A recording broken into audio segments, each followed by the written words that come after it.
ये विधेयक नहीं, एक उम्मीद है।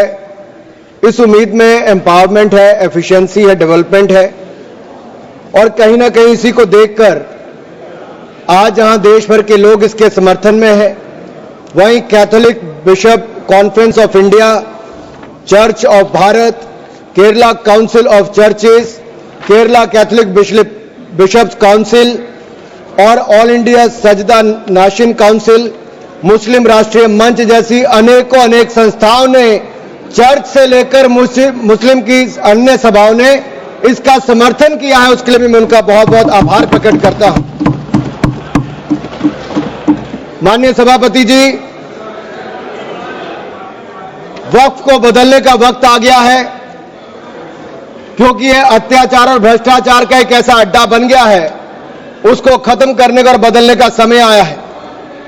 भारत को वक्फ के खौफ से आजादी चाहिए, क्योंकि यहां पर ये जो पहले कांग्रेस के जमाने में बना वक्फ का कानून है, वह उसका मतलब तो यही था, खाता ना वही जो वक्फ कहे वही सही। यानी कि जहां पे कह दिया वक्फ की जमीन है, वो फिर वक्फ की जमीन हो गई। वो जिम्मेदारी उनकी नहीं है कहने की, बताने की कि ये कैसे उनकी जमीन है, लेकिन जिसकी चले गई वो बेचारा दर दर भटकता है और उसको इंसाफ भी नहीं मिलता है। मैं इसके बारे में विस्तार में बताऊंगा, लेकिन आज एक बार फिर कांग्रेस देश को और देश में भ्रम फैलाने का प्रयास कर रही है।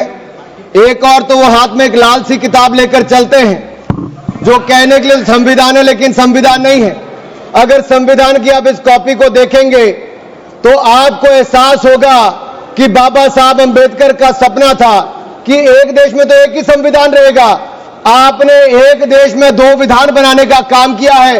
आपको तय करना है संविधान के साथ रहना है कि वक्फ के साथ रहना है, वक्फ के साथ रहना है कि संविधान के साथ रहना है, आपको तय करना पड़ेगा।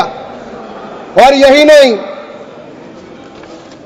और जो लोग बड़ी बड़ी बातें यहां पे कर रहे थे, उनको यही कहना चाहता हूं, ये हिंदुस्तान है, पाकिस्तान या तालिबान नहीं।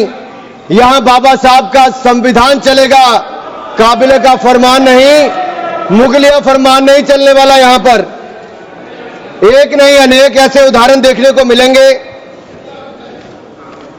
माननीय सभापति जी, आज हम केवल संविधान संशोधन पर चर्चा नहीं कर रहे, लेकिन एक ऐसे समानांतर सत्ता को चुनौती दे रहे हैं जो दशकों से अनियंत्रित रूप से अस्तित्व में है।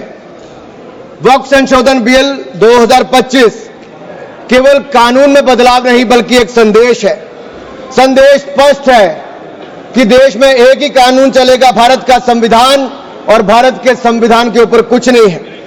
वक्फ बोर्ड का उद्देश्य मुस्लिम समुदाय के कल्याण के लिए संपत्तियों का प्रबंधन करना था, लेकिन कांग्रेस और उसके सहयोगी दलों ने इस भूमि को अपारदर्शी और एक गैर जिम्मेदाराना तरीके से राजनीतिक संरक्षण देते हुए एक ऐसा साम्राज्य बनाया जहां पर इन्होंने इसको अपना वोट बैंक का एटीएम बनाकर रख दिया है। 70 सालों से इन्होंने यही किया है। 1947 में भारत ने एक विभाजन देखा है, वो एक परिवार और एक पार्टी के कारण वो विभाजन हुआ है। आज जमीन जिहाद, लैंड जिहाद के नाम पर हम दूसरा विभाजन नहीं होने देंगे, नहीं होने देंगे। एक स्पष्ट संदेश तो यहां पर देना ही चाहते हैं कि मोदी जी के राज में भारत में एक कानून, एक संविधान और एक भारत रहेगा। और एक स्पष्ट संदेश भी है, एक है तो सेफ है। और यही नहीं, हम क्या कह रहे हैं, हम कह रहे हैं कि इस बिल के माध्यम से पारदर्शिता लाएंगे। पारदर्शिता लाएंगे तो जवाबदेही भी तय करेंगे। लेकिन ये लोग जिनके लिए वोट बैंक का एटीएम है, जिनके अपने नेता भ्रष्टाचार के कई मामलों में फंसे हुए हैं, जिनके राज्य में हजारों करोड़ रुपए के घोटाले हुए, जिनका उल्लेख मैं आगे करने वाला हूं, उस पर भी मैं आपके सामने प्रकाश डालूंगा एक के बाद दूसरी। लेकिन सवाल यह खड़ा होता है कि 70 साल से यह प्रक्रिया जो चल रही है, चाहे 1964 की बात हो, 69 की बात हो, उसके बाद एक के बाद दूसरे संशोधन आए, 95 से लेकर 2013 तक इन्होंने इस कानून को इतना ऐसा बना दिया कि इसको चुनौती देने तक का भी हक कहीं नजर नहीं आता था। ना कोई ऑडिट, ना कोई निरीक्षण, बस भूमि अधिग्रहण की बात, शहर दर शहर, गली दर गली, इस पर एक तरह से कब्जे के बाद दूसरा कब्जा करने का काम किया गया। यह धर्मनिरपेक्षता नहीं थी, ये एक नरम विभाजन की ओर ले जाने का काम था, एक नरम विभाजन की ओर ले जाने का काम था। लेकिन हमने अब इस कानून में बदलाव किया है ताकि मुस्लिम समुदाय के सभी गरीब से गरीब व्यक्ति का भी इसमें भला हो सके। मुझसे पहले एक मुस्लिम समुदाय के एक सदस्य जो कांग्रेस पार्टी से आते हैं वो अपना भाषण कर रहे थे। मैं उनको ही कहना चाहता हूं, अशरफ, अजलफ और अर्जल, क्या इनमें भी कोई अंतर है? और राहुल गांधी जी से पूछना चाहता हूं, और अखिलेश जी यहां पर पहले ज्ञान बांट रहे थे थोड़ा सा, क्या मुस्लिम समुदाय में भी जातियां हैं? क्या भेदभाव है? क्या छुआछूत है? लाल टोपी वालों का मैं बताऊंगा, अभी 2017 में जब आपकी सरकार आने से पहले घोटाले कितने थे? एक नहीं अनेक, लेकिन इनके काले कारनामे आज खत्म हो जाएंगे सर। ये विधायक कांग्रेस की तुष्टिकरण की राजनीति का अंतिम संस्कार करने वाला है, मैं विश्वास दिलाना चाहता हूं। This will be the last nail in the coffin of Congress politics of appeasement.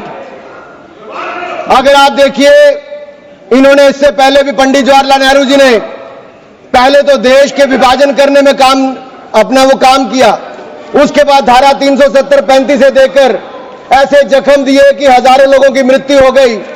लेकिन ये नरेंद्र मोदी जी की सरकार थी जिसने धारा 370-35 को सदा सदा के लिए खत्म करने का काम किया है। यह हमारी प्रतिबद्धता थी मुस्लिम समुदाय की बहनों की ओर। जो ट्रिपल तलाक से निजात दिलाने का किसी ने काम किया तो नरेंद्र मोदी की सरकार ने किया है। आपने तो वायदा किया था कि जो पाकिस्तान, बांग्लादेश और अफगानिस्तान में रह गए हैं उनको वहीं पर पूरा न्याय मिलेगा, लेकिन नहीं मिला। लेकिन उनको भारत में भी आकर अगर उनको नागरिकता देने की बात थी तो आपकी सरकार में 60 सालों में नहीं हुआ। सीएए कानून किसने बनाया? तो वो भी नरेंद्र मोदी की सरकार ने बनाकर वो काम किया है। मैं एक बात और इसमें कहना चाहता हूं, अगर इसमें एक के बाद दूसरा देखा जाए, कांग्रेस ने कहीं ना कहीं और कांग्रेस के सहयोगी दलों ने वोट बैंक के लिए संविधान का सौदा कर लिया है, और ये सौदा ही किया है। तभी तो हमने एक के बाद दूसरे उदाहरण देकर कहा कि आपने कैसे इसको अपना वोट बैंक किया, एटीएम बना के रखा। लेकिन ये जो बिल है ये अन्याय की जड़ पर प्रहार है, और इस प्रहार के बाद सबको न्याय, न्याय और न्याय ही मिलने वाला है।